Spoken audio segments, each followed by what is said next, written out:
아저씨가 우리 아빠였으면 좋겠어요. 6살 아이의 천진한 한마디에 재현의 가슴은 그대로 무너져 내렸습니다.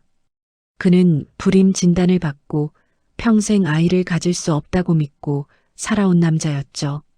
그런 재현이 협력업체 어린이집 놀이터에서 만난 쌍둥이 형제가 해맑게 웃고 있었습니다.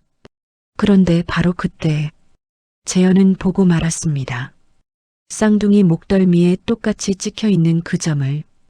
그 점은 그의 집안 남자들만이 가지고 태어나는 절대 남이 가질 수 없는 표시였습니다. 그 순간 재현은 얼어붙었습니다. 숨이 막히고 피가 거꾸로 흐르는 듯한 충격이 온몸을 휩쓸었습니다. 그리고 그는 직감했습니다. 이 만남은 절대 우연이 아니다. 사연 시작 전에 구독과 좋아요 눌러주시고 지금 어느 곳에서 듣고 계신지 댓글로 알려주세요. 복이 빛나는 소리로 사연 전해드리겠습니다.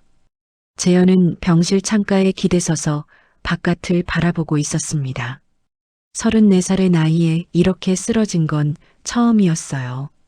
한백물류그룹 협력관리 이사라는 직함이 무색하게 그는 회의 중에 갑자기 의식을 잃었습니다. 동료들이 황급히 구급차를 불렀고 응급실로 실려간 뒤 사흘째 입원 중이었죠. 강재현 씨 검사 결과가 나왔습니다. 의사는 차트를 넘기며 조심스러운 표정을 지었습니다. 재현은 침대 가장자리에 앉아 의사를 바라봤어요. 가슴이 두근거리기 시작했습니다. 과로가 심각한 수준입니다. 그런데 정밀 검사를 하던 중에 다른 문제를 발견했습니다. 의사는 잠시 말을 멈췄습니다.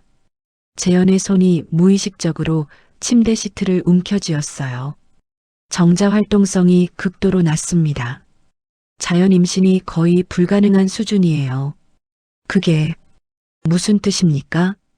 재현의 목소리가 갈라졌습니다. 정자수 자체도 정상 범위에 한참 못 미치고 활동성도 거의 없어요. 쉽게 말하면 자연적으로는 아이를 가질 수 없다는 뜻입니다. 순간 재현의 귀가 멍해졌습니다. 의사의 입이 계속 움직이고 있었지만 더 이상 아무 소리도 들리지 않았어요. 머릿속이 새하얗게 변했습니다. 손끝이 차갑게 식어갔죠. 아이를 가질 수 없다고? 재현은 두 손으로 얼굴을 감쌌습니다. 숨이 막혔어요. 가슴 한가운데가 무너져 내리는 것 같았습니다. 그는 항상 꿈꿔왔어요. 아이를 안고 공원을 산책하는 모습, 처음으로 아빠라고 부르는 순간, 자전거 타는 법을 가르쳐주는 장면들을요. 그런데 그 모든 게 한순간에 사라져버렸습니다.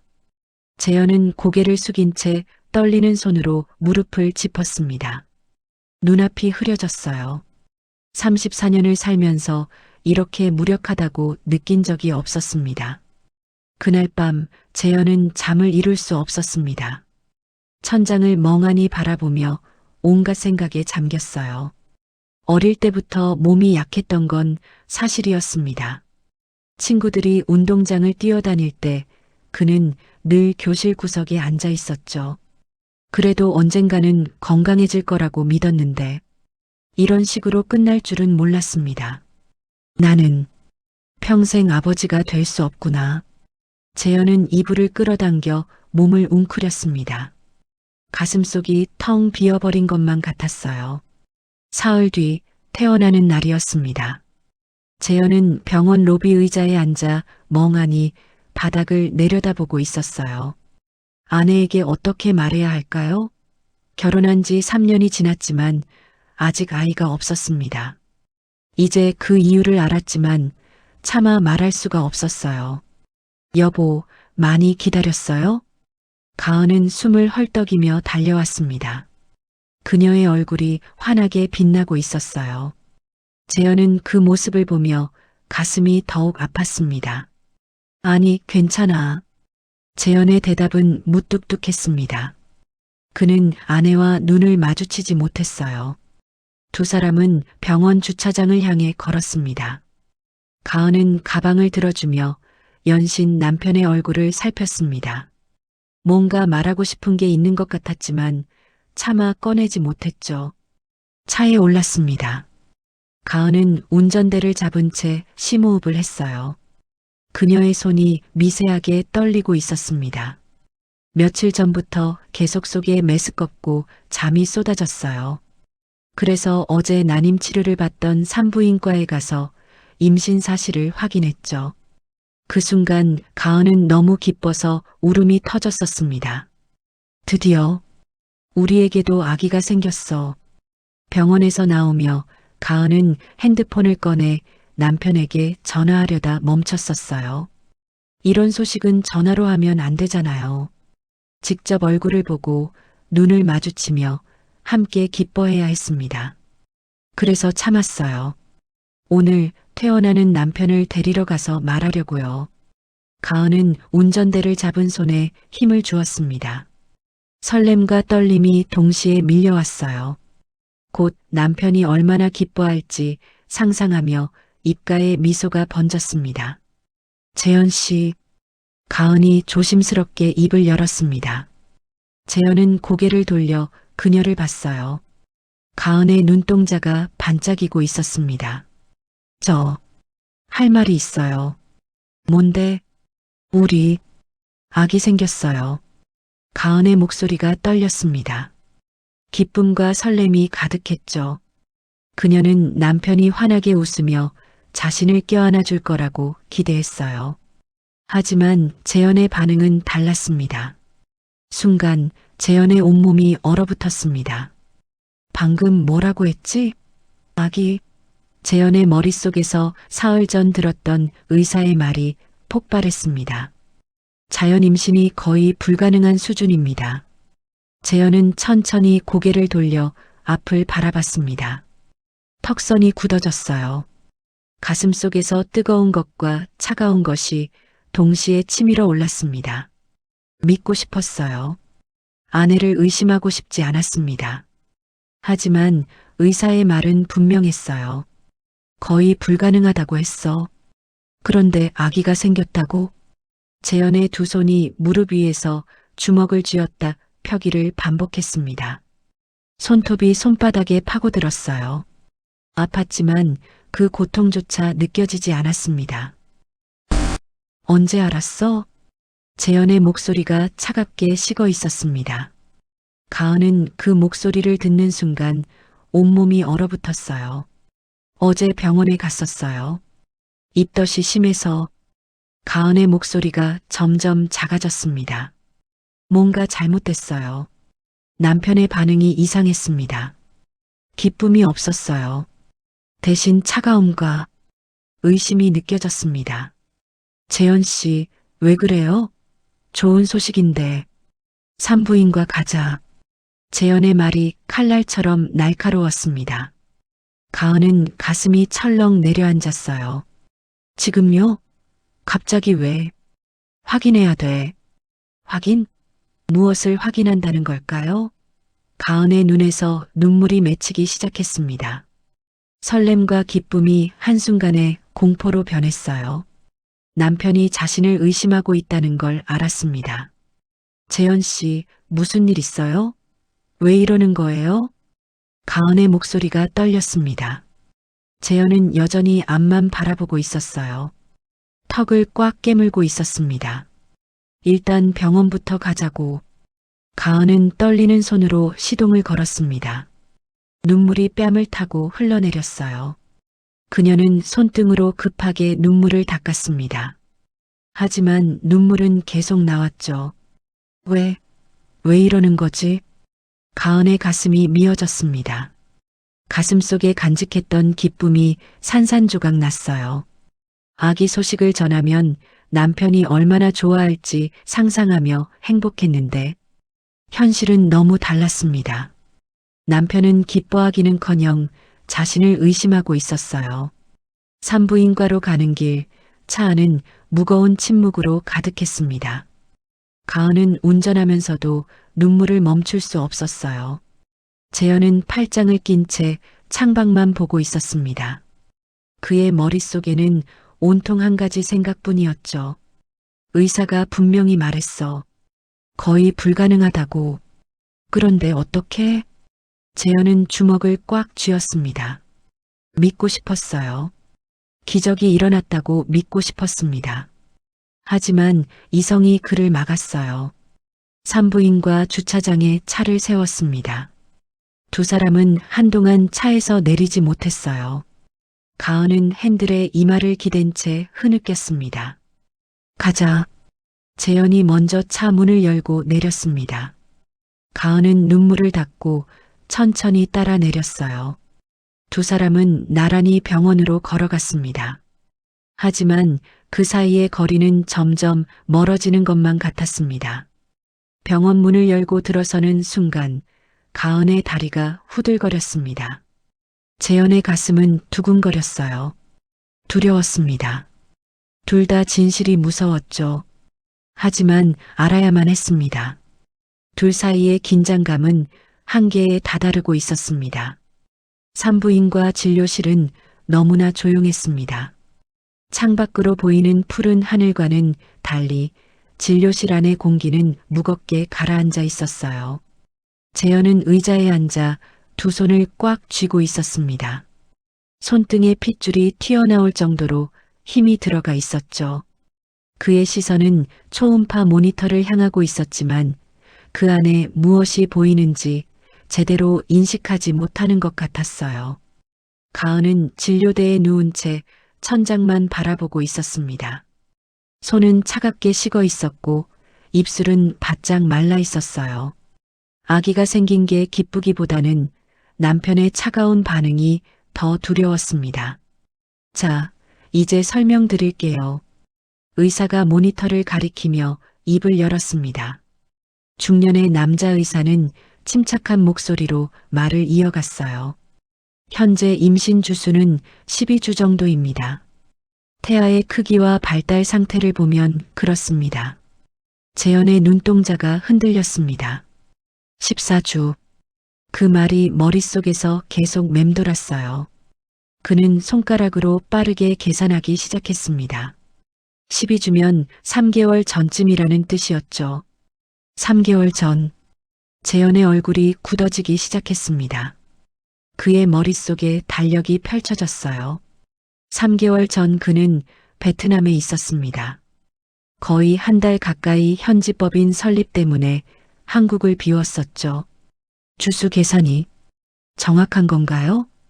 재현의 목소리가 떨렸습니다. 마지막 희망을 붙잡으려는 듯한 물음이었어요.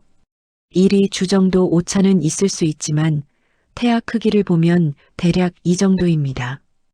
의사는 담담하게 대답하며 초음파 사진을 프린트했습니다. 가은은 남편의 표정 변화를 놓치지 않았습니다. 그의 얼굴이 점점 창백해지는 게 보였어요. 그녀는 벌떡 상체를 일으켜 세우며 황급히 말했습니다. 여보, 주수 계산이 틀릴 수도 있잖아요. 의사 선생님도 오차가 있다고. 3개월 전에 나는 베트남에 있었어. 재현의 목소리는 얼음장처럼 차가웠습니다. 그는 가은을 똑바로 쳐다보지도 못한 채 허공을 응시했어요. 거의 한 달 동안. 당신도 알잖아. 진료실의 공기가 얼어붙었습니다. 의사는 난처한 표정으로 차트를 내려다보았고 가은은 눈물이 그렁그렁 맺힌 채 남편을 바라보았어요. 여보, 그게 아니라 주수 계산이 틀릴 수도 있는 거 아닌가요? 재현의 목소리가 떨렸습니다. 애써 침착함을 유지하려 했지만 그의 눈빛은 이미 흔들리고 있었어요. 물론 1이 주 정도는 오차가 있을 수 있습니다. 하지만 이 정도 크기면 의사는 말을 흐렸습니다. 더 이상 설명할 필요가 없다는 듯이요. 재현은 천천히 자리에서 일어났습니다. 그의 다리가 약간 휘청거렸어요. 며칠 전 받았던 그 진단서가 머릿속을 스쳐 지나갔습니다. 정자 활동성 극저하, 자연 임신 거의 불가능. 그리고 지금 눈앞에 펼쳐진 이 상황. 먼저 나가 있을게요. 재현은 가은을 한 번도 쳐다보지 않은 채 진료실 문을 열고 나갔습니다. 문이 닫히는 소리가 유난히 크게 들렸어요. 가은은 그 자리에 무너지듯 주저앉았습니다. 간호사가 황급히 다가와 그녀를 부축했지만 가은의 눈에서는 눈물이 주르륵 흘러내렸어요. 제가 뭘 잘못한 건가요? 그녀의 떨리는 목소리가 텅 빈 진료실에 메아리 쳤습니다. 같은 시각 병원에서 멀지 않은 카페 안. 문서영은 커피잔을 들고 창밖을 내다보고 있었습니다. 그녀의 입가에는 미소가 걸려 있었어요. 옆에 앉은 정민호가 조용히 물었습니다. 잘 진행되고 있는 거지? 물론이지. 병원 진료 기록은 이미 수정해뒀어. 주수도 날짜도 완벽하게. 문서영은 휴대폰을 꺼내 화면을 켰습니다. 거기에는 가은이 한 남자 동료와 호텔 커피숍에서 이야기하는 사진이 떠 있었어요. 각도가 교묘하게 조정되어 있어서 마치 두 사람이 친밀하게 속삭이는 것처럼 보였습니다. 이 사진도 타이밍 맞춰서 흘린 거예요. 그리고 민호가 서류 봉투를 하나 꺼냈습니다. 그 안에는 가짜로 조작된 문자 메시지 내역과 통화 기록이 들어 있었어요. 불임 판정에 주수 불일치에 이 증거까지 재현이가 아무리 착해도 흔들릴 수밖에 없어요. 문서영의 목소리는 냉정했습니다. 그녀는 커피를 한 모금 마시며 창밖을 바라보았어요. 저 멀리 병원 건물이 보였습니다. 가은을 내보내야 해. 그래야 재현이가 다시 약해질 테니까. 민호는 고개를 끄덕였습니다. 두 사람의 그림자가 카페 창문에 길게 드리워졌어요. 그날 밤 재현과 가은의 집은 무덤처럼 조용했습니다. 거실 소파에 앉은 재현은 손에 쥔 진단서를 내려다보고 있었어요. 침실에서는 가은의 흐느끼는 소리가 새어나왔습니다. 두 사람 사이에는 보이지 않는 벽이 서서히 쌓이고 있었어요. 그리고 그 벽은 곧 무너질 수 없을 만큼 높아질 예정이었습니다. 밤 11시 문서영이 방에서 민호에게 받아온 서류를 정리하고 있었습니다. 가은이 외간 남자와 호텔 커피숍에 다정이 있는 사진, 가은이 결제한 로그인 기록, 조작된 IP 추적 자료 그리고 초음파 사진이 었습니다. 문서영은 하나하나 꼼꼼히 확인하며 만족스러운 미소를 지었어요. 이 정도면 완벽해. 그녀는 서류를 정리하며 작은 병 하나를 꺼냈습니다. 투명한 유리병 안엔 흰색 알약들이 가득 들어 있었어요. 겉보기엔 평범한 건강보조제처럼 보이지만 실제로는 면역력을 서서히 떨어뜨리는 약이었죠. 오늘 저녁 민호가 또 가져다 줬지. 문서영은 병을 들고 창가로 걸어갔습니다. 어둠 속에서 그녀의 얼굴엔 차가운 그림자가 드리워졌어요. 문득 오래된 기억이 떠올랐습니다. 50년 전 그녀와 민호가 처음 만났던 그 고아원 말이에요. 너도 버려진 거야? 5살 문서영이 복도 구석에서 떨고 있던 민호에게 물었습니다. 민호는 고개를 끄덕였죠. 두 아이는 그렇게 서로의 유일한 가족이 되었어요. 밥을 나눠 먹고 추운 밤엔 이불 하나를 함께 덮으며 자랐습니다. 세월이 흘러 25이 된 문서영은 강남 청담동의 고급 술집 로얄블루에서 일하게 되었어요. 화려한 샹들리에 아래 그녀는 손님들의 시선을 사로잡는 법을 익혔죠. 바로 그 무렵 민호에게서 전화가 왔습니다. 서영아, 나 한백 물류그룹 회장님 운전기사로 취직했어. 정말 잘 됐네. 근데 말이야, 그 회장님이 요즘 로얄블루에 자주 오신대. 혹시 너도 만나 적 있어? 민호의 말이 끝나기도 전에 문서영은 이미 계산을 끝냈습니다. 그분 정보 좀 알려줘. 뭘 좋아하시는지, 어떤 스타일 좋아하시는지. 서영아 설마. 우리 기회야, 민호야. 이번엔 정말 잘 살 수 있어. 일주일 후 민호는 문서영을 조용한 카페로 불렀습니다. 그는 작은 수첩을 꺼내며 속삭였어요. 회장님은 시끄러운 걸 싫어하셔. 조용하고 차분한 여자를 좋아하시고 특히 재즈 음악이랑 위스키를 좋아하셔. 요즘 사모님이랑 사이가 안 좋으신 것 같더라. 사모님이 딸만 낳고 아들을 못 낳았다고 속상해 하시더라고. 문서영은 메모를 하나하나 적어 내려갔습니다. 그리고 그날 밤부터 그녀는 철저하게 준비했어요. 한 달 후 금요일 밤 문서영은 로얄블루 VIP 룸에 배치되었습니다. 문이 열리며 짙은 회색 정장 차림의 남자가 들어왔어요. 강태석이었죠. 안녕하세요, 회장님. 문서영은 부드러운 목소리로 인사했습니다. 태석은 잠시 그녀를 바라봤어요. 다른 여자들과는 다른 분위기였죠. 화려하지 않고 조용했지만 묘한 품격이 느껴졌습니다. 위스키 한 잔 하시겠어요? 재즈 음악 틀어드릴까요? 태석의 눈빛이 흔들렸어요. 자신의 취향을 정확히 알고 있는 여자라니. 당신 이름이 뭐요? 문서영이라고 합니다. 그날 밤 두 사람은 새벽까지 이야기를 나눴습니다. 문서영은 태석의 말에 귀 기울이며 적절한 타이밍에 공감해줬어요. 태석은 점점 그녀에게 빠져들었죠. 서영 씨 다음 주에도 만날 수 있겠소? 물론이죠, 회장님. 그렇게 두 사람의 관계가 시작되었습니다. 한 달 후 두 사람은 조용한 호텔에서 밤을 보냈어요.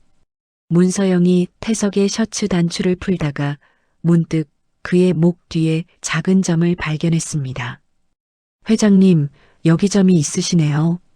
문서영이 손가락으로 살짝 만지며 물었어요. 태석이 피식 웃으며 대답했죠. 아, 그거 우리 집안 남자들한테만 있는 거요. 아버지도 있고 할아버지도 있었지. 우리 집안 남자라는 표시 같은 거지. 신기하네요. 마치 가문의 증표 같아요. 그렇게 생각할 수도 있겠소. 우리 집안에선 이 점을 가진 아들들이 후계자가 되곤 했죠. 태석은 자랑스럽게 말했습니다. 문서영은 그 말을 마음속 깊이 새겨두었어요. 하지만 문서영에게는 비밀이 있었어요. 태석을 만나고 나면 그녀는 늘 민호를 만났습니다. 어느 날 새벽 2시 호텔 뒷골목. 또 회장님과 만났어?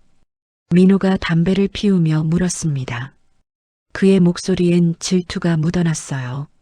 민호야, 우리 계획대로 가는 거잖아. 문서영이 그의 팔을 잡았습니다. 민호는 그녀를 벽에 밀어붙이며 거칠게 입을 맞췄어요. 문서영도 그의 목을 끌어안았죠.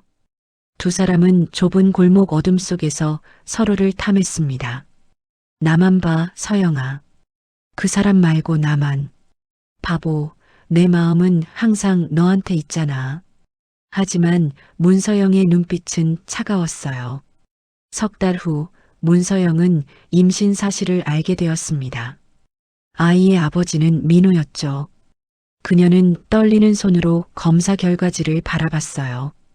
그리고 곧바로 민호에게 전화를 걸었습니다. 민호야, 우리 아기 생겼어. 주차장에서 만난 민호는 눈물을 글썽이며 그녀를 안았어요. 서영아, 우리 같이 키우자. 나 지금 돈 모으고 있어. 작은 집이라도 구할 수 있어. 하지만 문서영은 고개를 저었습니다. 이 아이 강태석 회장의 아들로 키울 거야. 민호의 얼굴이 일그러졌어요. 미쳤어? 그게 무슨... 들어봐, 민호야. 강태석 회장한테는 딸밖에 없어. 아들을 얼마나 바라시는지 알잖아? 내가 아들 낳으면 본가로 들어갈 수 있어. 우리 둘 다 평생 편하게 사는 거라고. 그럼 나는 내 아이를 남의 자식으로 키우자는 거야? 문서영이 민호의 뺨을 감싸쥐며 속삭였습니다. 너도 같이 가는 거야. 운전기사로 계속 일하면서 우리 셋이 함께 있는 거지. 아무도 모르게. 민호는 결국 고개를 끄덕일 수밖에 없었어요. 2달 후 문서영은 태석에게 임신 사실을 알렸습니다. 호텔 레스토랑에서 저녁을 먹던 중이었어요. 문서영이 조심스럽게 입을 열었죠. 회장님, 제가 말씀드릴 게 있어요. 무슨 일이요? 태석이 포크를 내려놓으며 물었습니다. 저 임산했어요.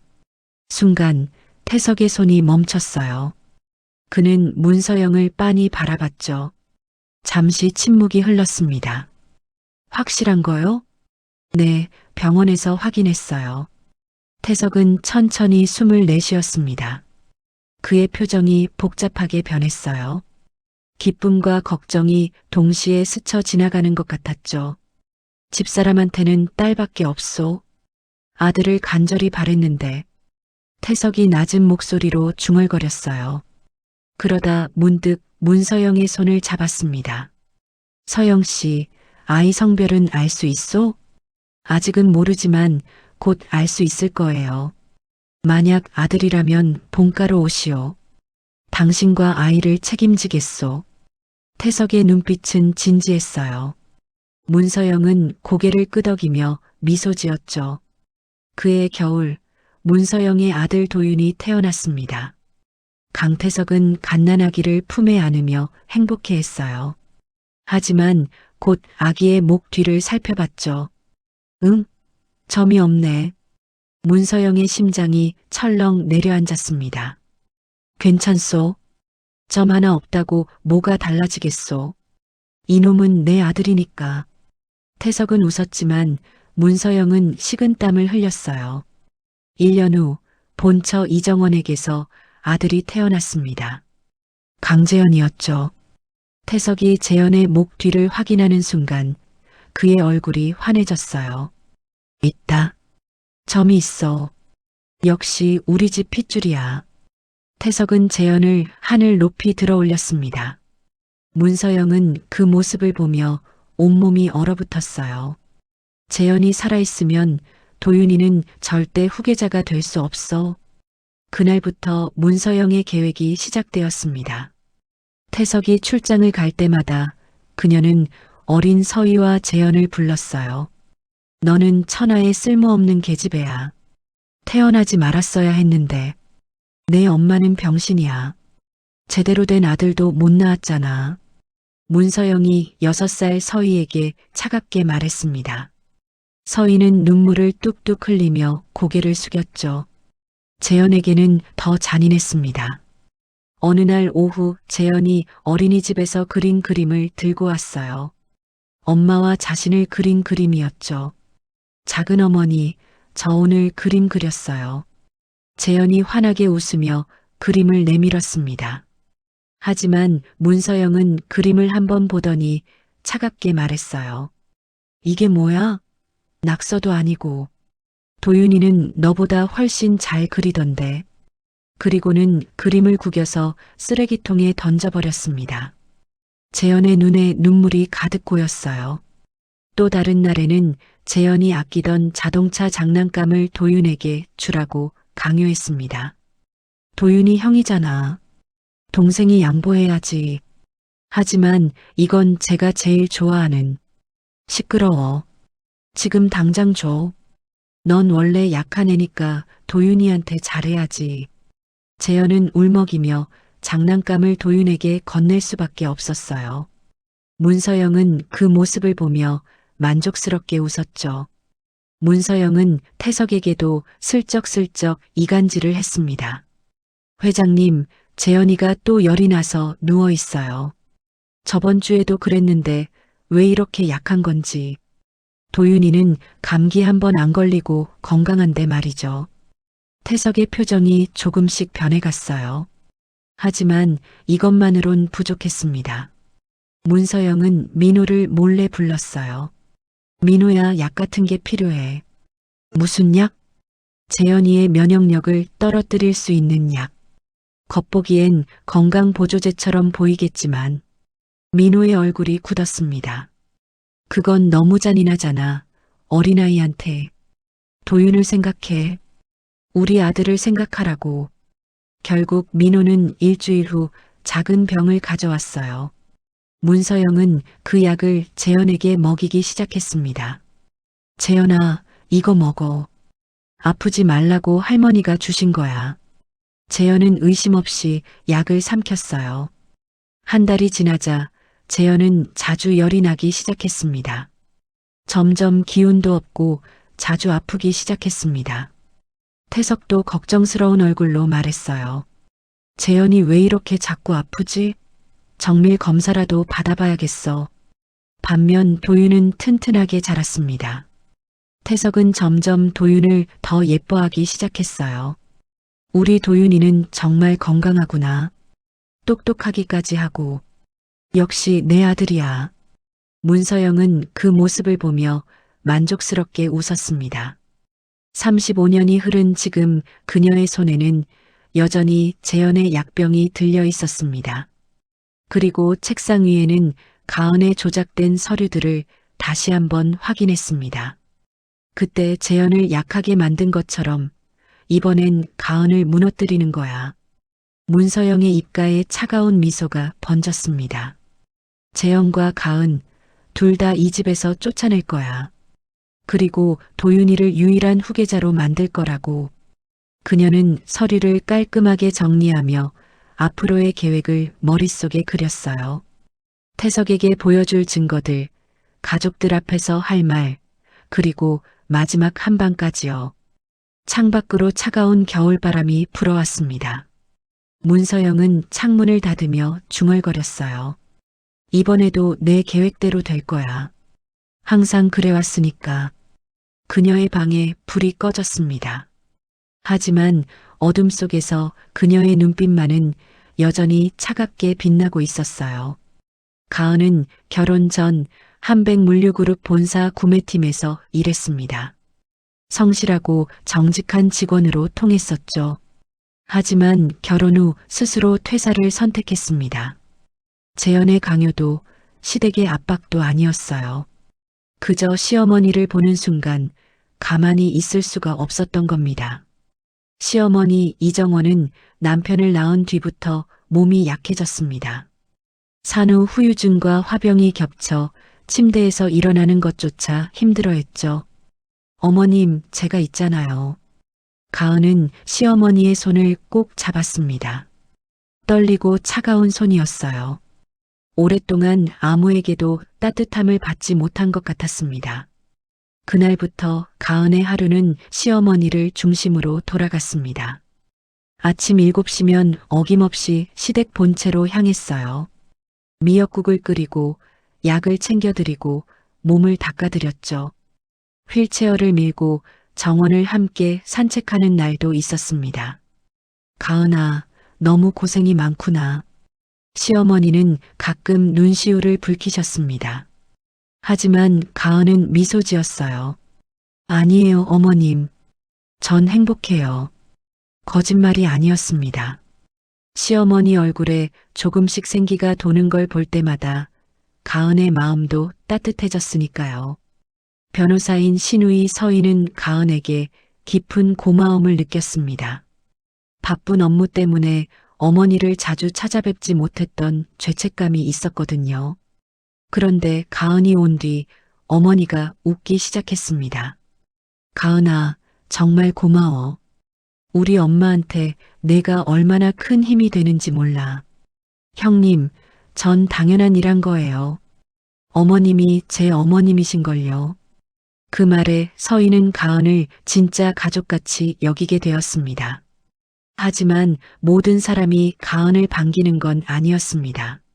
문서영은 2층 창문 너머로 가은이 시어머니를 휠체어에 태워 정원을 거니는 모습을 지켜봤습니다. 차갑게 가라앉은 눈빛이었어요. 저 여자 점점 위험해지고 있어. 가은이 시어머니를 돌보면서 강씨 집안에서 입지가 단단해지는 게 보였습니다. 시어머니가 건강을 되찾으면 가은의 발언권도 커질 거예요. 그리고 태석까지 가은 편에 완전히 서게 된다면 문서영은 손톱으로 창틀을 긁었습니다. 날카로운 소리가 났죠. 재현이를 약하게 만드는 것만으론 부족해. 가은은 재현에게 힘을 주는 존재였습니다. 사랑과 안정을 주고 가족을 지키려는 의지를 북돋우는 사람이었죠. 그런 사람이 곁에 있다면 재현이 언젠가 문서영의 계획을 방해할지도 모릅니다. 저 여자를 없애야 해. 문서영의 결론은 명확했습니다. 가은은 이제 제거 대상이었습니다. 도윤을 후계자로 만들기 위한 길을 가로막는 장애물이 된 거예요. 문서영은 창문을 닫으며 입꼬리를 살짝 올렸습니다. 얼음처럼 차가운 미소였죠. 정원에서는 가은이 시어머니께 담요를 덮어드리며 따뜻하게 웃고 있었습니다. 아직 아무것도 모른 채 평범한 일상을 이어가고 있었어요. 하지만 머지않아 그 일상은 산산조각 날 예정이었습니다. 임신 사실이 알려진 후 가은과 남편 사이의 공기는 날카로운 유리 조각처럼 차갑게 식어갔습니다. 재현은 아내를 똑바로 쳐다보지 못했고 가은은 매일 밤 베개를 적시며 울었습니다. 그렇게 한 달이 흘렀습니다. 어느 화요일 오전 한백물류그룹 본사에 비상이 걸렸습니다. 회장실로 급히 올라간 감사팀장의 얼굴이 굳어 있었습니다. 회장님, 구매팀 과거 계약건들을 전수조사하던 중 심각한 문제를 발견했습니다. 감사팀장이 서류 뭉치를 책상 위에 펼쳐놓았습니다. 3년 전 가은이 구매팀에서 일할 때 처리했던 협력업체 계약서들이었습니다. 이 업체들이 최근 3개월 동안 대금을 청구했는데 조사해보니 실체가 없는 페이퍼 컴퍼니입니다. 이미 수억 원이 빠져나간 상태입니다. 강태석 회장의 눈썹이 치켜 올라갔습니다. 3년 전 계약이 왜 지금 문제가 되는 거지? 계약서상으로는 장기 공급 계약입니다. 분기별 자동 결제 조항이 들어가 있었습니다. 그런데 문제는 이 업체들이 실제로는 아무것도 공급하지 않았다는 겁니다. 감사팀장이 또 다른 서류를 꺼냈습니다.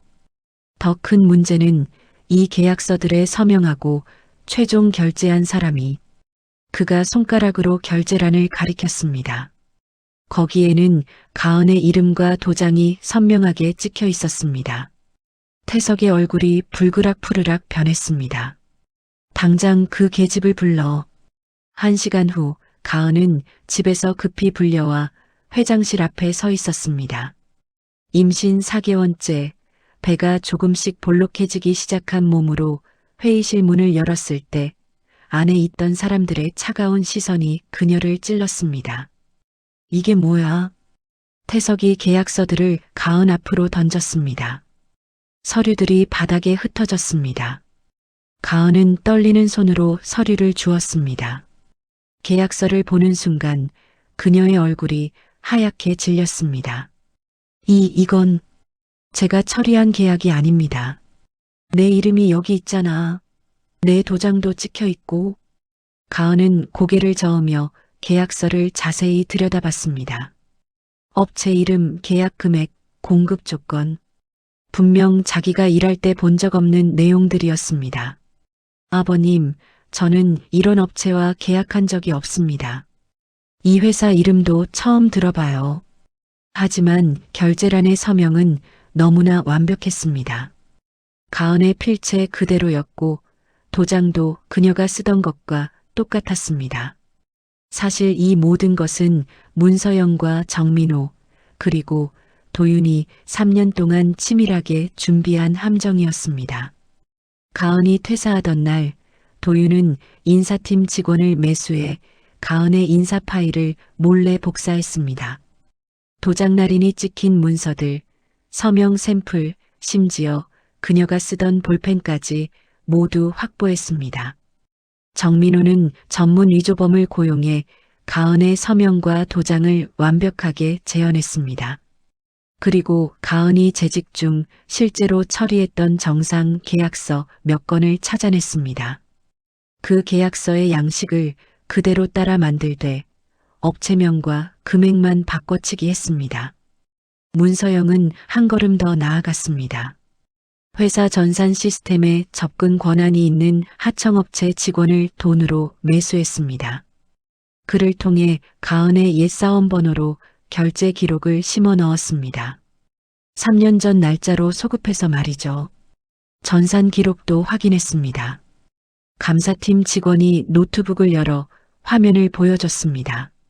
3년 전 이 날짜에 서가은 씨의 아이디로 이 계약들이 결제됐습니다. 당시 상무님과 전무님의 승인도 모두 정상적으로 이루어졌고요. 가은의 입술이 파르르 떨렸습니다. 그럴 리가 없어요.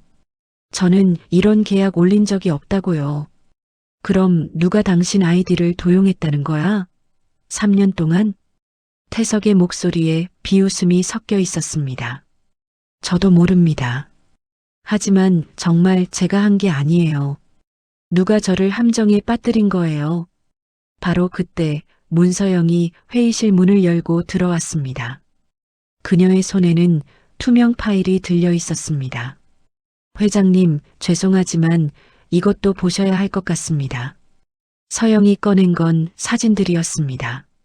가은이 낯선 남자와 카페에서 마주 앉아 있는 사진, 주차장에서 서류 봉투를 주고받는 사진, 그리고 식당에서 함께 식사하는 사진. 이 남자가 누군지 아십니까? 서영의 목소리는 조용했지만 회의실 안의 모든 사람에게 또렷하게 들렸습니다. 문제가 된 유령 회사 중 하나의 대표로 등록된 사람입니다. 가은은 사진을 보는 순간 기억이 났습니다. 퇴사하기 일주일 전 업무 인수인계 때문에 만났던 협력업체 담당자였습니다. 지극히 정상적인 업무 미팅이었습니다. 이건 그냥 업무 미팅이었어요. 제가 퇴사하기 전에 인수인계 하려고. 업무 미팅을 주차장에서 몰래 해? 도윤이 비아냥거리는 목소리로 끼어들었습니다. 그의 입꼬리에 차가운 미소가 걸려 있었습니다. 회사 밖에서 만나서 돈 봉투 주고받는 게 보통 업무 미팅입니까? 가은은 입술을 깨물었습니다. 그날 그 사람이 건넨 건 그냥 감사 인사가 담긴 작은 선물이었습니다. 협력업체에서 흔히 주는 기념품 정도였습니다. 하지만 사진만 보면 마치 뒷돈을 주고받는 것처럼 보였습니다. 재현은 구석에 서서 아무 말도 하지 않았습니다. 그의 눈빛은 혼란과 의심으로 흔들렸습니다. 불임 진단, 임신 주수 불일치, 그리고 지금 터진 횡령 의혹까지 모든 증거가 아내를 가리키고 있었습니다. 재현아, 태석이 아들을 불렀습니다. 내가 데려온 여자가 우리 회사 돈을 훔쳐갔다. 그것도 모자라 다른 남자아이까지 뱃속에 넣고 있어. 이걸 어떻게 할 거냐? 가은의 눈에서 눈물이 주르륵 흘러내렸습니다. 뱃속의 아기가 꿈틀거렸습니다. 남편을 바라봤습니다. 제발 자기를 믿어달라고 눈빛으로 애원했습니다. 하지만 재현은 고개를 돌렸습니다. 그 순간 가은은 깨달았습니다. 자기를 향해 완벽하게 짜인 거미줄이 이미 사방을 둘러싸고 있다는 것을, 그리고 가장 믿었던 남편마저 그 거미줄에 속아버렸다는 것을. 구석에서 문서영이 그 광경을 지켜보며 입술을 살짝 올렸습니다. 3년 동안 공들여 준비한 덫이 마침내 완성되는 순간이었습니다. 강태석 본가 거실은 무거운 침묵으로 가득했습니다. 넓은 소파에는 시아버지 태석과 문서영이 나란히 앉아 있었고, 맞은편 딱딱한 나무 의자에는 가은이 웅크리고 있었습니다. 남편 재현은 창가에 서서 등을 보인 채 꿈쩍도 하지 않았습니다. 가을 해가 지는 창밖 풍경이 거실을 붉게 물들였지만 그 빛조차 차갑게만 느껴졌습니다. 유리 테이블 위에는 서류들이 어지럽게 널려 있었습니다. 전자결제 기록, 통장 내역서, 사진 몇 장. 가은의 인생을 무너뜨릴 증거들이었습니다. 이게 뭐냐? 태석의 목소리가 낮게 깔렸습니다. 그는 손가락으로 서류를 툭툭 치며 가은을 노려봤습니다. 퇴사한 지 3년이나 됐는데 어떻게 내 계정으로 이런 결제가 계속 이루어진 거냐? 가짜 협력업체로 5억이 넘는 돈이 빠져나갔는데 말이다. 가은은 떨리는 손으로 서류를 집어들었습니다. 분명 자신의 아이디였지만 기억나지 않는 결제들이었습니다. 퇴사할 때 계정을 반납했는데 어떻게 이런 일이 생긴 걸까요? 아버님, 저는 정말 이거 제가 한 게 아닙니다. 누가 제 계정을 도용한 거예요? 도용? 문서영이 차를 홀짝이며 고개를 저었습니다. 그녀의 목소리에는 냉소가 가득했습니다. 참 편하시네요. 증거가 이렇게 명백한데. 회장님, 여기 이 사진도 보세요. 며느리가 남자랑 카페에서 얼마나 친밀하게 이야기하고 있는지. 가은은 사진을 보고 입을 막았습니다. 이건 조작이에요. 그분은 그냥 업무 때문에. 임신 기록도 조작이란 말이냐? 태석이 또 다른 서류를 던졌습니다. 가은 앞 바닥에 종이가 떨어졌습니다. 임신 주수가 적힌 진료 차트였습니다. 임신 12주라고 나와 있구나. 재현이가 베트남 출장 갔을 때 임신했다는 얘기 아니냐? 태석의 목소리가 점점 커졌습니다. 그는 소파에서 벌떡 일어나 가은 앞으로 성큼 다가섰습니다. 결혼한 지 3년이나 됐는데 아들 하나 제대로 못 낳아 강씨 집안대를 끊어지게 하더니 이제는 그것도 모자라 외도를 저지르고 집안을 더럽히고 회사 명예까지 떨어뜨리다니. 아버님, 아닙니다. 저 정말. 회장님, 진정하세요. 문서영이 태석의 팔을 잡으며 말했습니다. 하지만 그녀의 눈빛에는 은근한 만족감이 스쳐 지나갔습니다. 이렇게 화내시면 몸에 안 좋으세요. 하지만 정말 실망스럽긴 하죠. 3년 동안 형님 간호한다고 집에만 있으면서 뒤에서는 이런 짓을 했다니. 2층 침실에서는 병약한 시어머니 이정원이 침대에 누워 거실에서 들려오는 소리를 듣고 있었습니다. 몸을 일으킬 힘도 없었습니다. 3년 동안 자신을 정성껏 돌봐준 며느리였습니다. 매일 아침 죽을 쏘아 올려주고 약 시간을 챙겨주고 밤마다 등을 쓸어주던 그 따뜻한 손길이 떠올랐습니다. 가은아. 이정원의 눈에서 눈물이 흘러내렸습니다. 목소리는 나오지 않았습니다. 아무것도 해줄 수 없었습니다. 며느리를 지켜줄 수도 도와줄 수도 없는 자신이 원망스러웠습니다. 거실에서는 태석의 목소리가 더욱 거세졌습니다. 내가 3년 동안 뭘 봤냐? 내가 우리 집 며느리로 들어와서 한 게 뭐가 있냐? 아들 하나 못 낳고 집안 살림도 제대로 못하고. 아버님, 제발. 저는 정말 억울합니다. 이 모든 게 누군가 꾸민 거예요. 가은은 떨리는 목소리로 애원했습니다. 눈물이 볼을 타고 흘러내렸습니다. 재현. 태석이 창가에 선 아들을 불렀습니다. 재현은 여전히 등을 돌린 채 움직이지 않았습니다. 그의 어깨가 미세하게 떨리고 있었습니다. 여보. 재현 씨. 가은이 떨리는 목소리로 남편을 불렀습니다. 하지만 재현은 대답하지 않았습니다. 그의 머릿속에서는 수없이 많은 생각이 뒤엉켰습니다. 병원 진단서, 정자 활동성 극저하, 자연 임신 거의 불가능. 그런데 아내가 임신했다고 했습니다. 주수도 자신이 해외에 있을 때와 딱 맞았습니다. 회사 돈도 빠져나갔습니다. 남자와 찍은 사진도 있었습니다. 믿고 싶었습니다. 가은을 믿고 싶었습니다. 3년 동안 아픈 어머니를 정성껏 돌봐준 아내였습니다. 하지만 증거가 너무 명확했습니다. 재현은 주먹을 꽉 쥐었습니다. 손톱이 손바닥을 파고들어 아팠지만 마음의 고통에 비하면 아무것도 아니었습니다. 재현 씨, 저 좀 봐줘요. 나 믿어줘요. 가은의 목소리가 점점 절박해졌습니다. 하지만 재현은 끝내 돌아보지 않았습니다. 그저 창밖만 바라봤습니다. 그의 침묵이 가은의 가슴을 갈기갈기 찢었습니다.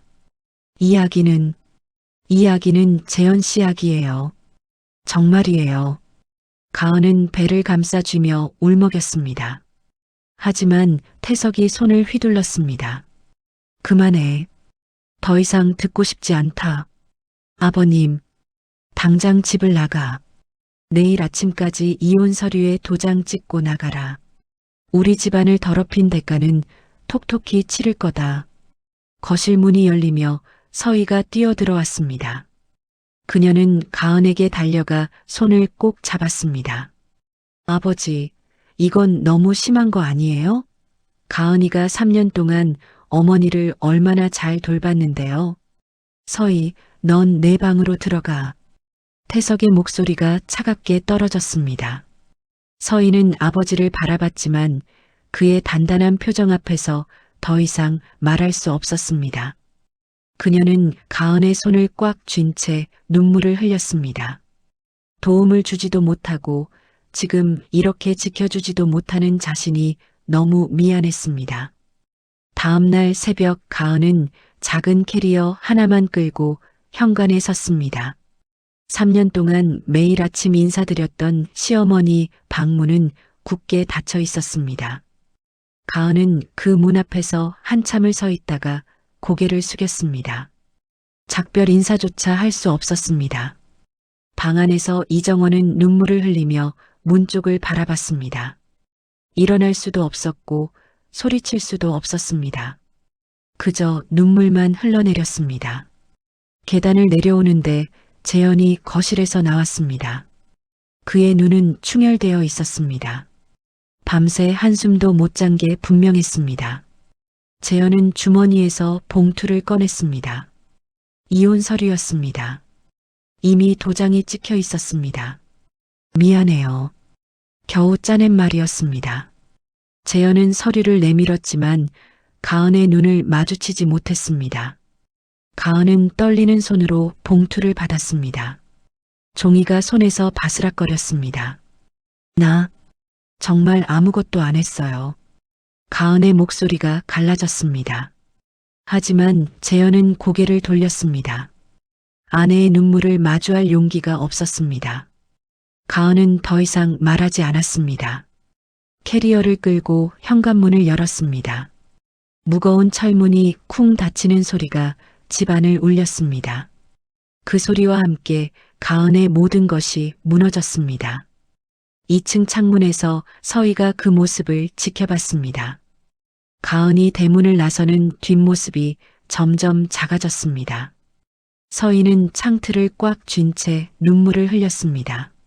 3년 동안 곁에서 지켜봤지만 정작 중요한 순간에 아무것도 해주지 못했습니다.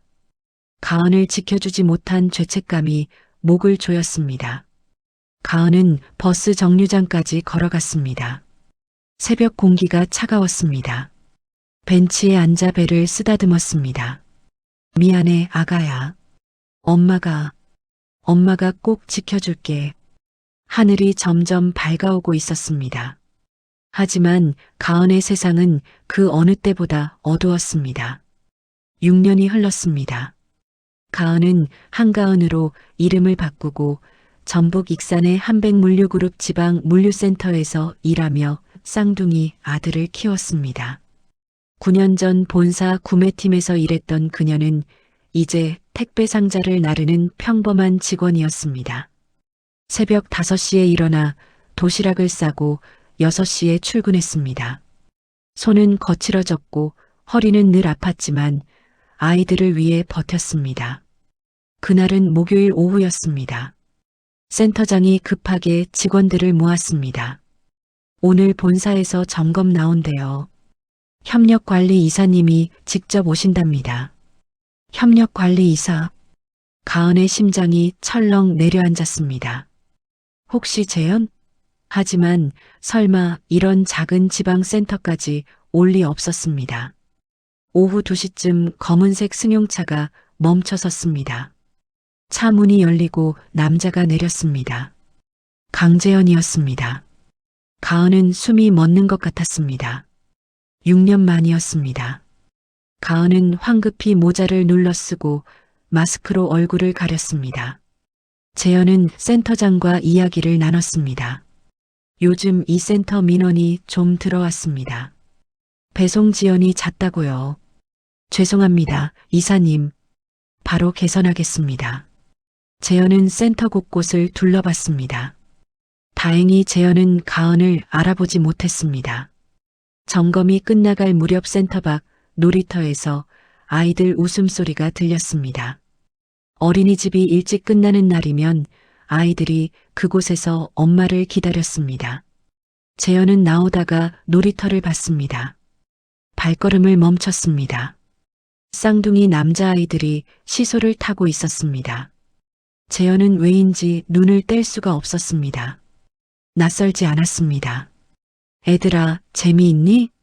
하율과 하진은 시소에서 내려 재현을 올려다봤습니다. 네, 아저씨도 같이 놀래요? 그래, 같이 놀자. 재현은 이상했습니다. 이 아이들에게는 자꾸 마음이 갔습니다. 재현은 아이들과 시소를 타고 미끄럼틀을 타고 그네를 밀어주었습니다. 아이들은 까르르 웃으며 재현을 따랐습니다. 한참 놀다가 하율이 목을 긁었습니다. 아, 간지러워. 재현은 무심코 하율의 목덜미를 봤습니다. 그 순간 얼어붙었습니다. 목 뒤에 작은 점이 있었습니다. 아버지에게도 자신에게도 있는 그 점이었습니다. 가문의 남자들만 가진 증표였죠. 재현의 손이 떨렸습니다. 하진에게도 똑같은 점이 있었습니다. 너희 이름이 뭐니? 저는 강하율이에요. 얘는 강하진이고요. 엄마 이름은 한가은이에요. 한가은. 재현의 머릿속이 하얗게 변했습니다. 서가은이 아니라 한가은.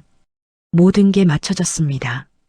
6년 전 자신이 믿지 않았던 그 아이가 쌍둥이로 태어나 여기 있었습니다. 가문의 증표인 점까지 가지고 재현의 눈에서 눈물이 흘렀습니다. 아저씨, 왜 울어요? 하진이 작은 손으로 재현의 손을 잡았습니다. 재현은 그 손을 꼭 쥐었습니다. 너희가 너무 예뻐서 그래. 재현은 겨우 웃으며 아이들 머리를 쓰다듬었습니다. 센터에서 가은이 황급히 뛰어나왔습니다. 창고 안에서 재현과 아이들이 함께 있는 모습을 본 것입니다. 가은은 창백한 얼굴로 아이들에게 달려갔습니다. 하율아, 하진아. 이리 와. 목소리가 떨렸습니다. 가은은 아이들을 자기 뒤로 숨기듯 감쌌습니다. 재현은 천천히 고개를 들어 가은을 바라봤습니다. 6년 만이었습니다. 가은 씨. 재현이 떨리는 목소리로 불렀습니다. 가은은 한 발짝 뒤로 물러섰습니다. 눈빛이 차갑게 식었습니다. 누구세요?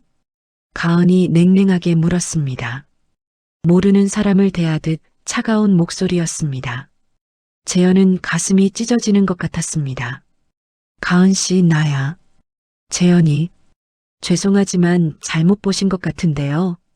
전 가은이라는 사람 아닙니다. 가은은 고개를 돌렸습니다. 아이들의 손을 꼭 잡았습니다. 재현은 한 걸음 다가갔습니다. 가은 씨, 잠깐만. 비켜주세요. 가은의 목소리가 더욱 차갑게 식었습니다. 재현은 가은의 팔을 잡으려다 멈췄습니다. 가은의 눈에 두려움이 어려 있었습니다. 재현을 보는 게 아니라 낯선 사람, 위협적인 존재를 보는 눈빛이었습니다. 제발, 그냥 가주세요. 애들이 무서워해요. 가은이 떨리는 목소리로 말했습니다. 재현은 그 자리에 얼어붙었습니다. 하율과 하진은 엄마 뒤에 숨어 재현을 불안한 눈으로 바라봤습니다. 아까 그렇게 환하게 웃던 아이들이었습니다. 가은 씨, 나야. 강재현이야. 우리 다른 사람과 착각하신 것 같네요. 재현을 똑바로 쳐다보며 말했습니다. 그 눈빛 속에는 6년간의 아픔과 분노, 그리고 깊은 상처가 담겨 있었습니다. 제발 우릴 그냥 내버려 두세요. 이제 우린 아무 상관없는 사람들이에요. 가은의 목소리가 떨렸습니다. 눈가가 붉어졌지만 눈물을 참았습니다. 재현은 말문이 막혔습니다. 무슨 말을 해야 할까요? 미안하다고? 용서해달라고? 그런 말들이 지금 무슨 소용이 있을까요? 재현은 한 걸음 물러섰습니다. 가은은 아이들의 손을 꼭 잡고 돌아섰습니다. 가자, 얘들아. 뒤도 돌아보지 않고 센터로 걸어갔습니다. 재현은 그 뒷모습을 바라봤습니다. 가은의 어깨가 떨리고 있었습니다. 울고 있는 게 분명했습니다. 재현은 그 자리에 한참을 서 있었습니다. 다리에 힘이 풀려 주저앉을 것 같았습니다. 손은 여전히 떨리고 있었습니다. 재현은 주머니에서 핸드폰을 꺼내 비서에게 전화를 걸었습니다. 유전자 검사를 의뢰해 주세요. 급히요. 제 DNA와 아이 2명의 DNA를 비교해야 합니다. 전화를 끊고 하늘을 올려다봤습니다. 구름 한 점 없는 하늘이었습니다.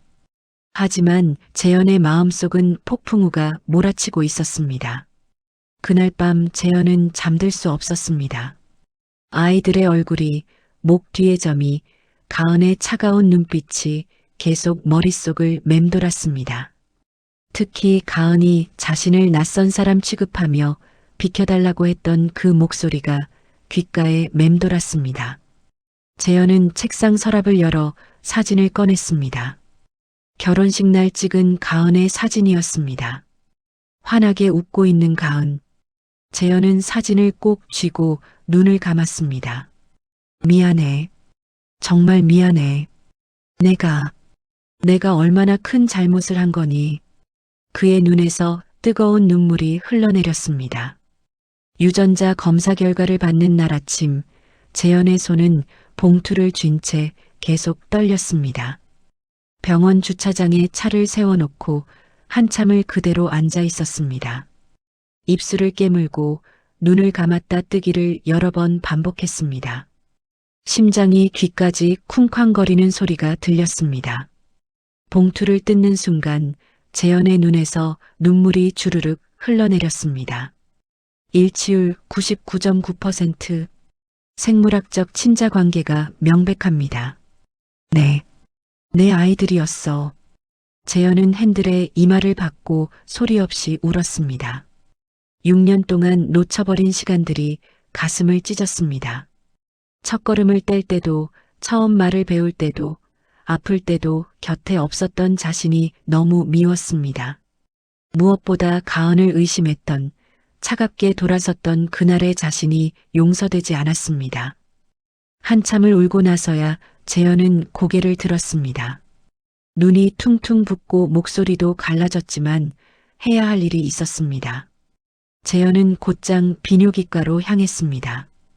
6년 전 자신을 불임이라 진단했던 그 병원이었습니다. 재검사를 받고 싶습니다. 전부 다시요. 담당 의사는 이상하다는 표정을 지었지만 재현의 단호한 눈빛에 고개를 끄덕였습니다. 사흘 후 나온 결과는 충격적이었습니다. 정상입니다. 정자 활동성도 양호하고요. 불임이라니 이건 말도 안 됩니다. 재현의 손이 책상 모서리를 세게 움켜쥐었습니다. 손등에 핏줄이 푸르게 솟아올랐습니다. 6년 전 기록을 다시 확인해 주십시오. 분명 여기서 불임이라고 진단을 받았습니다. 의사는 컴퓨터를 뒤적거리다가 이상한 표정을 지었습니다. 이거 검사 기록이 중간에 수정된 흔적이 있네요. 누가 로그인해서. 재현의 얼굴이 굳어졌습니다. 조작이었습니다. 처음부터 끝까지 전부 계획된 거짓이었습니다. 그날 밤 재현은 누나 서희를 만났습니다. 그동안의 일들에 대해서 모두 털어놓았습니다. 서희는 동생의 퉁퉁 부은 눈을 보고 안아주었습니다. 누나, 하율이랑 하진이가 내 아이들이었어. 재현은 서희의 어깨에 얼굴을 묻고 다시 한번 울음을 터뜨렸습니다. 서희의 손이 동생의 등을 토닥였지만 그녀의 눈에서도 눈물이 떨어졌습니다. 미안해. 내가 그때 막았어야 했는데. 아니야. 나도 믿지 못한 내가 제일 나빠. 두 남매는 한참을 그렇게 울었습니다. 억울하게 쫓겨난 가은과 아버지 없이 자란 쌍둥이들 생각에 가슴이 미어졌습니다. 한참 후 재현은 검사 결과지들을 서희에게 내밀었습니다. 유전자 검사 결과, 재검사 소견서, 그리고 조작된 진료 기록까지 전부 거짓말이었어. 처음부터. 서희는 서류들을 하나하나 살펴보며 입술을 깨물었습니다. 변호사답게 냉정하게 분석하려 했지만 분노가 목까지 치밀어 올랐습니다. 문서영, 그 여자가 한 짓이 분명해. 증거를 찾아야 해. 가은이를 다시 데려와야 해. 재현의 목소리는 떨렸지만 눈빛만큼은 단단했습니다. 다음 날 서희는 가은을 찾아갔습니다. 물류센터 근처 낡은 빌라 앞에서 한참을 서성이다가 용기를 내어 초인종을 눌렀습니다. 문이 열리자 가은이 나타났습니다. 6년 전보다 훨씬 야윈 얼굴이었습니다. 손은 거칠어져 있었고 눈가에는 잔주름이 생겨 있었습니다. 서희는 그 모습을 보자마자 눈물이 터져 나왔습니다. 형님. 가은은 서희를 보자 한 걸음 뒤로 물러섰습니다. 경계하는 눈빛이었습니다. 무슨 일이세요? 가은아. 미안해. 정말 미안해. 서희는 가은의 손을 잡으려 했지만 가은은 손을 뿌리쳤습니다. 이제 와서 미안하다고요? 6년 동안 어디 계셨어요? 내가 잘못했어. 그때 너를 지켜주지 못한 게 평생 후회했어. 서희는 가방에서 서류들을 꺼냈습니다. 유전자 검사 결과지가 맨 위에 있었습니다. 하율이랑 하진이. 재현이 친자가 맞아. 처음부터 재현이는 불임이 아니었어. 전부 조작된 거였어. 가은의 얼굴이 새하얗게 질렸습니다. 서류를 받아든 손이 부들부들 떨렸습니다. 글자들이 눈앞에서 흔들렸지만 그 의미는 너무나 또렷했습니다. 그럼 넌 아무 잘못도 없었어. 가은은 그 자리에 주저앉아 울음을 터뜨렸습니다. 6년 동안 참아왔던 모든 서러움이 한꺼번에 쏟아져 나왔습니다. 서희는 가은을 꼭 안아주었습니다. 이제 다 밝혀낼 거야. 누가 이런 짓을 했는지, 왜 우리 가족을 이렇게 만들었는지. 사흘 후 재현과 서희 그리고 가은은 조용한 카페에서 만났습니다. 재현은 가은을 보자마자 말을 잃었습니다. 입술이 떨렸지만 목소리가 나오지 않았습니다. 미안해. 정말 미안해. 재현의 눈에서 눈물이 떨어졌습니다. 가은은 고개를 돌렸습니다. 아직 재현을 똑바로 볼 수가 없었습니다. 일단 증거부터 모읍시다. 서희가 노트북을 펼쳤습니다. 화면에는 조사해야 할 목록들이 빼곡히 적혀 있었습니다. 첫째, 병원 진단 기록 조작. 둘째, 임신 주수 조작. 셋째, 가짜 외도 사진. 넷째, 회사 비자금 조작. 세 사람은 밤늦게까지 자료를 정리했습니다. 재현은 회사 내부 기록을, 서희는 법적 증거를, 가은은 당시 상황을 하나하나 되짚어 갔습니다. 그리고 모든 선이 한 사람을 가리키고 있었습니다. 문서영, 이제 시작이야. 재현의 목소리는 낮았지만 그 안에는 단단한 결의가 담겨 있었습니다. 가은과 서희도 고개를 끄덕였습니다. 무너졌던 가족이 다시 모였습니다. 이번에는 진실을 되찾기 위해서. 유전자 검사 결과 후 재현과 서희는 진실을 밝히기 위해 움직였습니다. 서희는 회사 감사 자료를 요청했고 재현은 병원에 문의했죠. 그 움직임은 곧 문서영에게 들어갔습니다. 며칠 후 문서영의 방에서 정민호 강도인이 모였습니다. 서희가 감사팀에 자료를 요청했고 재현도 병원에 연락했습니다. 서희부터 막아. 가은과 쌍둥이도 우릴 위협하고 있어. 그럼 사고처럼 처리하겠습니다. 이들은 서희와 가은, 쌍둥이를 해칠 계획을 세우고 있었습니다. 이틀 후 서희는 법무법인 주차장에서 차에 시동을 걸었습니다. 빗소리가 창문을 두드리는 가운데 그녀는 오늘도 모은 증거 서류들을 조수석에 내려놓았습니다. 브레이크를 밟으며 천천히 차를 빼려는 순간이었습니다. 끽! 브레이크가 작동하지 않았습니다. 서희의 얼굴이 하얗게 질렸습니다. 발은 바닥까지 밟혔지만 차는 멈추지 않았습니다. 심장이 터질 듯 뛰었습니다.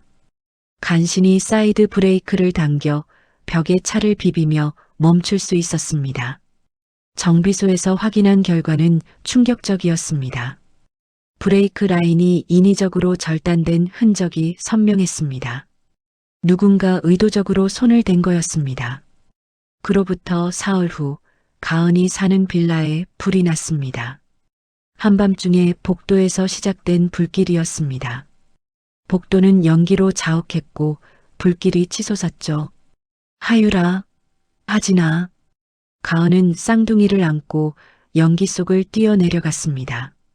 숨쉬기도 힘들었지만 쌍둥이는 가은의 품에서 안전했습니다. 5분만 늦었어도 큰일 날 뻔했습니다. 소방관들이 가은과 쌍둥이를 구급차로 이동시켰습니다.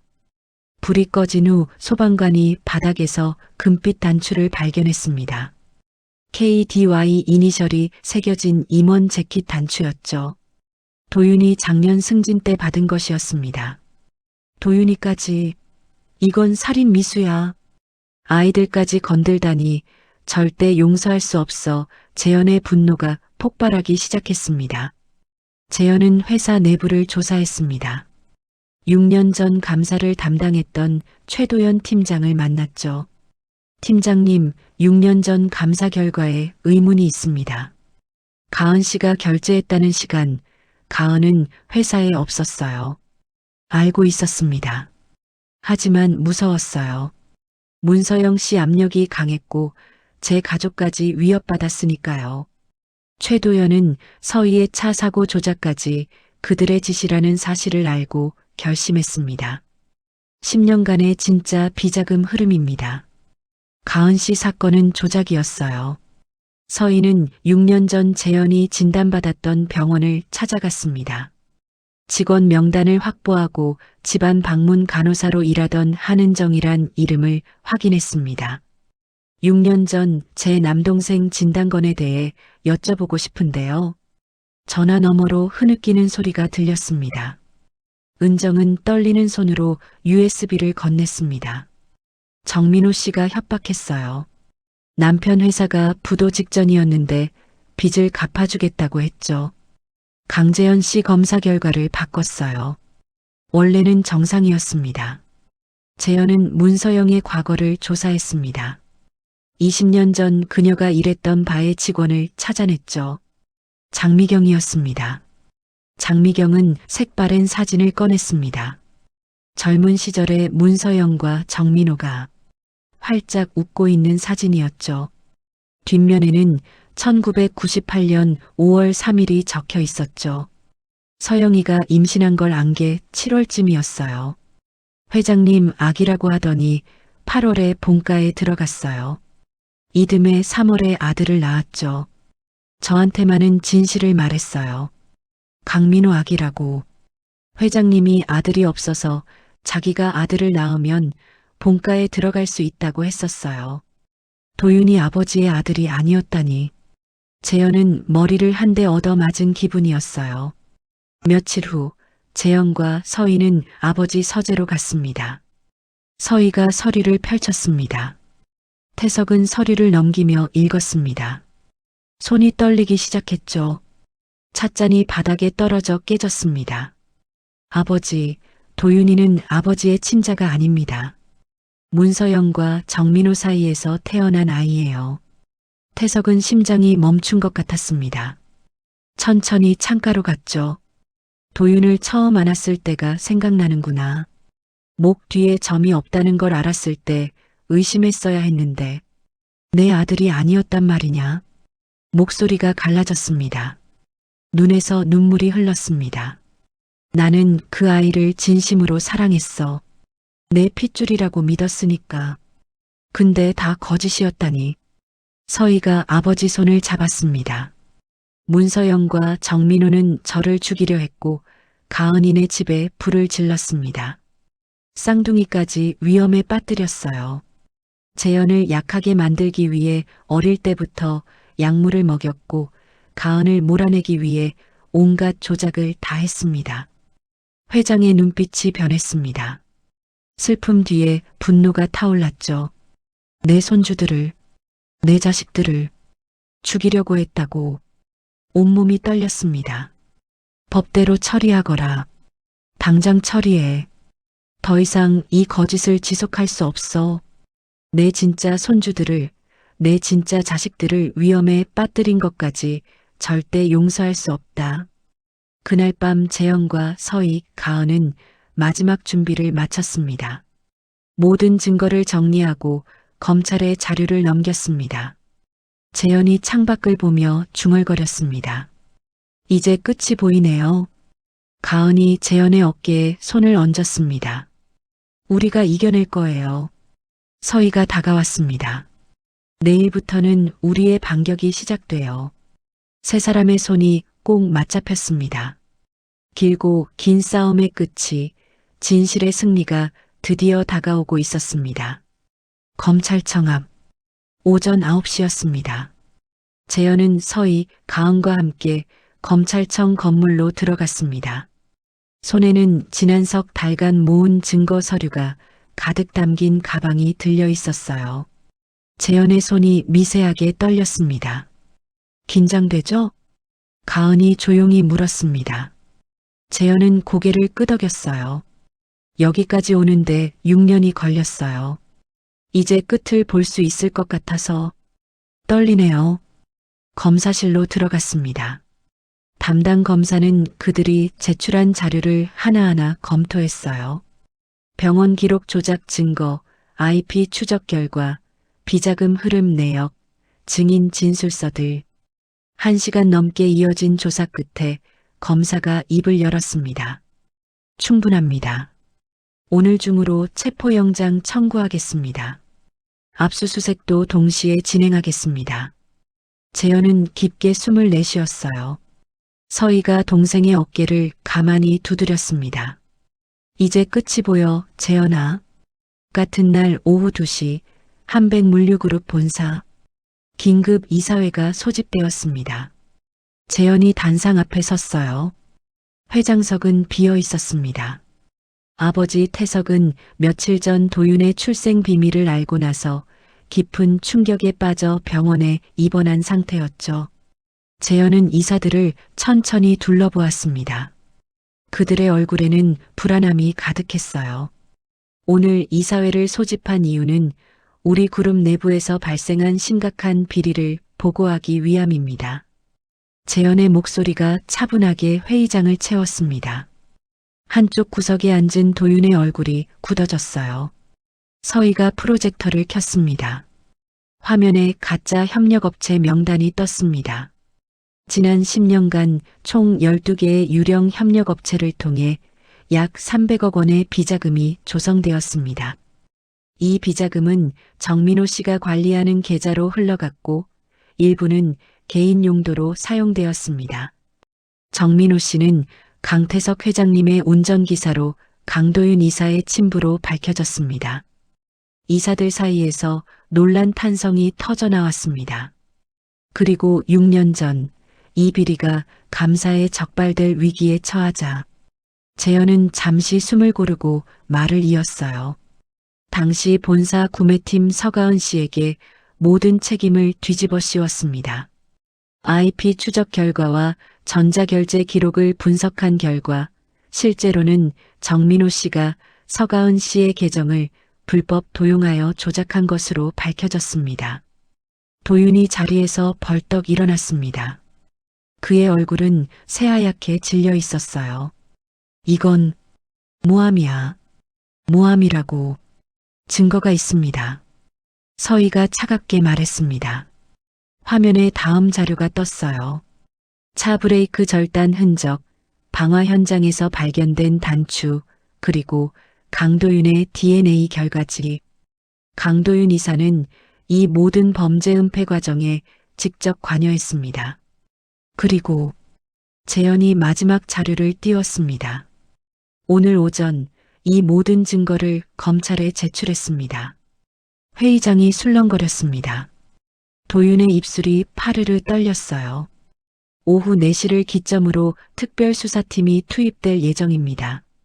앞으로 몇 달간 특별감사가 진행될 것이며 관련자들은 모두 조사를 받게 됩니다. 재현은 이사들을 바라보며 말을 마쳤습니다. 한백물류그룹은 다시 시작해야 합니다. 깨끗하게. 그날 오후 4시 문서영은 황급히 짐을 싸고 있었습니다. 손이 떨려서 옷가지가 제대로 가방에 들어가지 않았어요. 바로 그때 현관벨이 울렸습니다. 문서영의 심장이 쿵 내려앉았어요. 문을 열자 검찰 수사관들이 서 있었습니다. 문서영 씨, 특정경제범죄가중처벌법 위반, 사문서 위조, 살인미수 혐의로 긴급 체포합니다. 아니야. 난 그저. 문서영의 목소리가 떨렸습니다. 하지만 수사관은 단호하게 수갑을 채웠어요. 묵비권을 행사할 수 있으며 수사관의 목소리가 기계적으로 이어졌습니다. 문서영은 무릎이 꺾이며 주저앉았어요. 같은 시각 한백물류그룹 주차장에서 정민호는 차에 시동을 걸려던 참이었습니다. 갑자기 여러 대의 차량이 그를 에워쌌어요. 정민호 씨 체포합니다. 민호는 저항하지 않았습니다. 모든 게 끝났다는 것을 알고 있었어요. 그는 고개를 떨구고 수갑을 받아들였습니다. 그리고 본사 이사실. 도윤은 창밖을 멍하니 바라보고 있었습니다. 문이 열리는 소리에 고개를 돌렸어요. 수사관들이 들어왔습니다. 강도윤 씨. 도윤은 천천히 자리에서 일어났습니다. 그의 손이 떨렸어요. 재현이는 어디 있습니까? 조사 과정에서 만나실 수 있을 겁니다. 수사관이 차갑게 대답했습니다. 수갑이 도윤의 손목에 채워졌어요. 그는 복도를 걸으며 고개를 돌렸습니다. 멀리 재현의 사무실이 보였어요. 재현은 창가에 서서 이 모든 광경을 지켜보고 있었습니다. 두 사람의 시선이 마주쳤어요. 도윤의 입술이 떨렸지만 아무 말도 나오지 않았습니다. 재현은 고개를 천천히 돌렸습니다. 이틀 후 재현은 아버지가 입원한 병실 문을 열었습니다. 태석은 침대에 기대앉아 창밖을 바라보고 있었어요. 그의 뒷모습은 하루아침에 10년은 늙어 보였습니다. 아버지. 재현이 조심스럽게 다가갔습니다. 태석은 천천히 고개를 돌렸어요. 그의 눈은 충혈되어 있었습니다. 다 끝났느냐? 예. 셋 다 체포됐습니다. 태석은 한숨을 길게 내쉬었습니다. 그리고 한참을 침묵하다가 입을 열었어요. 가은이를 데려와라. 예. 내가 그 아이한테 사과해야겠다. 그리고 태석의 목소리가 떨렸습니다. 내 손주들을 보고 싶구나. 재현은 고개를 끄덕였습니다. 아버지의 손을 한번 잡아주고 병실을 나왔어요. 사흘 후 가은은 쌍둥이의 손을 잡고 병원 복도를 걸었습니다. 하유리가 불안한 표정으로 엄마를 올려다보았어요. 엄마, 할아버지가 무섭지 않을까? 가은은 아이의 머리를 쓰다듬으며 부드럽게 말했습니다. 괜찮아. 할아버지도 너희를 보고 싶어 하셔. 병실 문을 열자 태석이 침대에 앉아 있었습니다. 그는 천천히 고개를 들어 쌍둥이를 바라보았어요. 그의 눈빛이 흔들렸습니다. 이 아이들이. 태석의 목소리가 떨렸습니다. 하진이가 조심스럽게 다가갔어요. 할아버지. 그 작은 목소리에 태석의 눈에서 눈물이 흘러내렸습니다. 그는 침대에서 내려와 무릎을 꿇고 아이들과 눈높이를 맞췄어요. 할아버지가 너희 엄마한테 너무 못되게 굴었단다. 미안하구나. 태석은 떨리는 손으로 하진이의 목덜미를 살짝 만졌습니다. 손끝에 작은 점이 느껴졌어요. 이 점이 우리 강씨 집안의 점이로구나. 하유리도 다가와 할아버지의 무릎에 손을 올렸습니다. 태석은 두 아이를 꼭 껴안았어요. 할아버지가 너무 늦게 알아봐서 미안하다. 정말 미안하구나. 태석의 목소리가 울먹였습니다. 가은은 그 모습을 보며 눈물을 닦았어요. 재현이 그녀의 어깨에 손을 얹었습니다. 한 달 후, 재현의 새 집에는 온 가족이 모였습니다. 병원에서 퇴원한 태석도, 시어머니 정원도, 서희도 함께였어요. 할아버지, 여기 앉으세요. 하유리가 할아버지의 손을 잡고 소파로 안내했습니다. 태석은 손주의 작은 손을 꼭 잡으며 따라갔어요. 저녁 식사 시간이 되었습니다. 오랜만에 온 가족이 한 상에 둘러앉았어요. 하진이가 하유리가 할머니 옆에서 깔깔거리며 웃었습니다. 정원이 가은의 손을 잡았습니다. 가은아, 그동안 정말 고생 많았구나. 내가 미안하구나. 어머님, 이제 다 괜찮아요. 두 사람은 서로를 바라보며 미소 지었습니다. 6년 동안 쌓였던 상처가 조금씩 아물어가고 있었어요. 식사를 마치고 아이들이 거실에서 놀고 있을 때 재현은 창가에 서서 밖을 바라보았습니다. 가은이 곁으로 다가왔어요. 당신 뭐 생각해요? 이제 진짜 끝났구나 싶어요. 재현은 가은의 손을 잡았습니다. 6년이나 걸렸네요. 그래도 찾았잖아요. 우리 가족. 가은이 남편을 바라보며 조용히 말했습니다. 재현은 고개를 끄덕이고 그녀를 꼭 안았어요. 거실에서는 하유리와 하진이가 할아버지에게 그림을 보여주고 있었습니다. 태석은 손주들의 그림을 보며 환하게 웃었어요. 그 얼굴에는 오랜만에 평온함이 깃들어 있었습니다. 밤이 깊어갔습니다. 아이들이 잠든 후 재현은 아이들의 방을 들여다보았습니다. 하유리와 하진이가 나란히 누워 잠들어 있었어요. 재현은 조용히 다가가 하진이의 목덜미를 쓰다듬었습니다. 손끝에 작은 점이 느껴졌어요. 이 작은 점 하나가 모든 진실을 밝혀냈구나. 재현은 하유리의 목덜미도 살짝 만졌습니다. 똑같은 자리에 똑같은 점이 있었어요. 그는 두 아이의 이마에 가볍게 입을 맞추고 방을 나왔습니다. 복도에서 가은이 기다리고 있었어요. 두 사람은 손을 맞잡고 함께 걸어갔습니다. 재현 씨, 앞으로는 행복할 수 있겠죠? 가은의 목소리가 떨렸습니다. 재현은 그녀를 돌아보며 미소 지었어요. 당연하죠. 이제 우리 다시 시작하는 거예요. 두 사람은 서로를 바라보며 웃었습니다. 6년 동안의 어둠은 끝났어요. 그리고 이제 진짜 그들의 시작이 펼쳐질 것입니다. 재현은 마지막으로 거실을 둘러보았습니다. 소파에는 태석이 잠들어 있었고 정원과 서희는 작은 목소리로 이야기를 나누고 있었어요. 이제야 진짜 우리 가족을 되찾았어. 재현은 가은의 손을 꼭 잡았습니다. 그들 앞에는 긴 시간이 펼쳐져 있었어요. 하지만 이제는 두렵지 않았습니다. 함께라면 어떤 시간도 이겨낼 수 있으니까요. 새로운 시작, 진짜 가족, 그리고 희망. 그것이 바로 그들이 다시 찾아낸 것들이었습니다. 인생은 때로는 멀리 돌아가기도 하고 너무 늦게 깨닫는 순간도 있습니다. 하지만 중요한 건 결국 진실은 제자리로 돌아온다는 겁니다. 상처는 시간이 지나면 흉터가 되지만 가족의 사랑과 용서는 그 흉터 위에 다시 꽃을 피우게 합니다. 오늘의 사연이 여러분 마음에도 작은 위로가 되었길 바랍니다.